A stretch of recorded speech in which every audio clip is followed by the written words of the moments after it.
I'm Kevin Berger. In June, Special Olympics Minnesota held a celebration of champions ceremony that celebrated the state summer games, the Los Angeles 2015 World Games, and the unified relay across America. The ceremony highlighted amazing athletes, partners in law enforcement, and the running of the Special Olympics torch as it made its way to Los Angeles. Here to tell us about Special Olympics Minnesota is President and CEO Dave Dorn. Welcome to Newsmakers. Well, thank you for having me. Now, I just used the term unified, and Sure. if people are paying attention to Special Olympics, your athletes, your activities, you're hearing that word unified. If people haven't heard that word, Sure. it represents a change that's going on. It does. You know, Special Olympics has come a long way, and we're coming up on our 50th anniversary, which is fabulous, and you've seen such great progress. Really, the future of Special Olympics, while we are much more accepting as a society over those 50 years we've grown, we're not inclusive necessarily by nature. And so what the movement is going towards is a unified sports and unified activities which are inclusive. So people with and without disabilities playing on the same team, participating in sports on the same field, competing against other teams of similar makeup. And what's the advantage of that? It's a game changer, because what you see now is, as I mentioned, you know, we're much more accepting, and you see our kids in the schools, you know, mainstreamed as it's called, but they're not getting the calls after school to go do things at the bonfire or go to the game or what have you.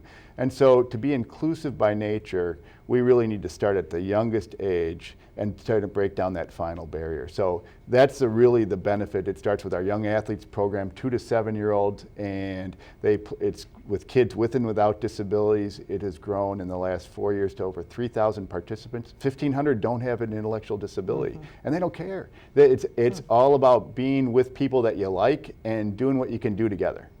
So we know what the advantages are, I think, that the mission of Special Olympics and what it does for those athletes with disabilities.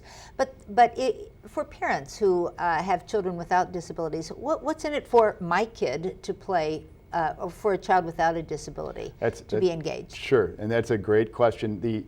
You know, what we've seen, so our young athlete programs move into our school programs, and what we're seeing in the school is kids that are in special education department are signed up, and they're with kids without disabilities. We're seeing more kids without disabilities signing up, and they're kids from all walks of life within the school. They're in band, or they're in sports, or they're in drama, or they're in nothing, and now all of a sudden they can be a part of something, and they're a part of something with everybody, and they see that all the things that they're alike as opposed to how they're different. And so we see more participants that don't have disabilities in the schools than we do with disabilities.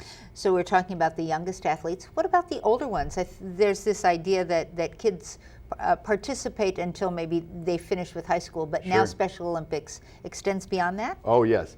You know, actually we have more athletes that are out of school than we do have in school, and the school programs are relatively new for us in the unified sports area.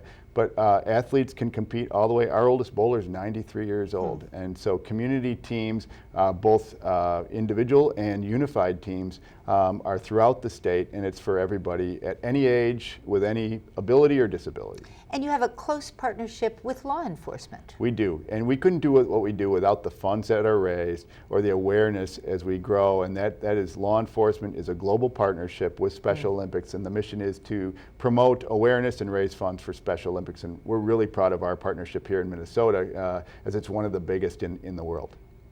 Thanks so much for joining us today to tell us about all the exciting things and the changes that are going on with Special Olympics Minnesota. Now, if you want to learn about the variety of activities and programs for individuals with and without intellectual disabilities, you can find out at this website. It is specialolympicsminnesota.org. Also how you can volunteer there.